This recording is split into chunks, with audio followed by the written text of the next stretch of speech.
The fat bike can also be called the fat tire bicycle. This is a type of off-road bike that has oversized tires. The least tire sizes are 3.8 inches or 97 millimeters. The least rim of tires obtainable is 2.16 inches or 55 millimeters wide. The tires can tackle lower ground pressures than other bikes, suitable for unstable or soft grounds. Soft grounds like mud, snow, bogs, and sand. A fat bike is usually designed around wide forked frames and stays.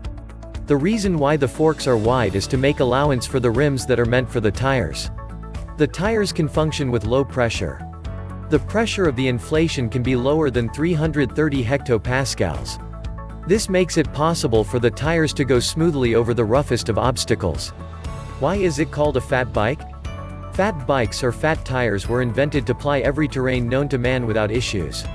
Fat tires cause the bicycle to be stable and have a strong grip on any surface. This is because they have more surface area in contact with the ground than other tires. Origin of the fat bike. Fat bicycles are not entirely new in the biking world. They have been present right from the early years of the 1900s. But they were pretty obscure till bike companies started making the modern fat bikes as we know it. What was called a fat bike before was a bike that had 2 or 3 tires that were skillfully held together. The tires were placed one by the other so that more surface area would be touching the ground. Development of the fat bike. Fat bikes have been around, albeit in limited versions, in the 1900s. The 1980s and 1990s saw the modern versions being developed.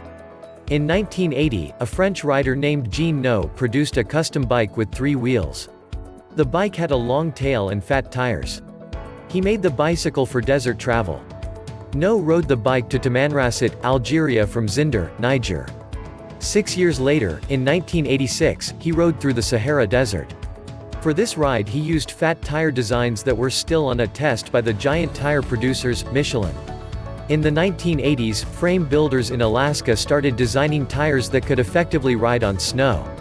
Steve Baker made a fat bike that was test run by Roger Cowles, Dan Bull, and Mark Frise. At that same time, Ray Manilna released Remolino. This was in New Mexico.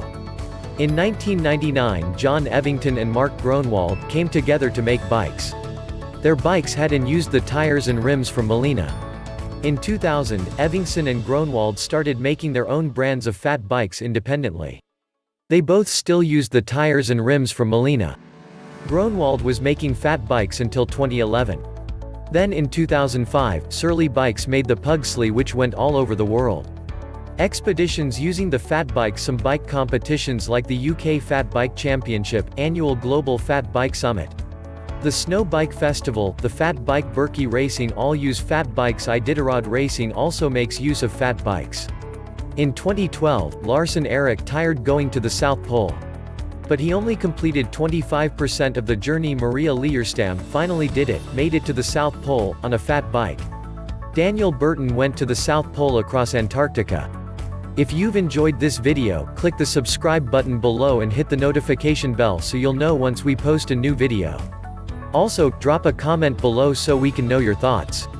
Finally, don't forget to check the description below for more details and visit our site www.zimbike.com for more awesome bicycle content like this.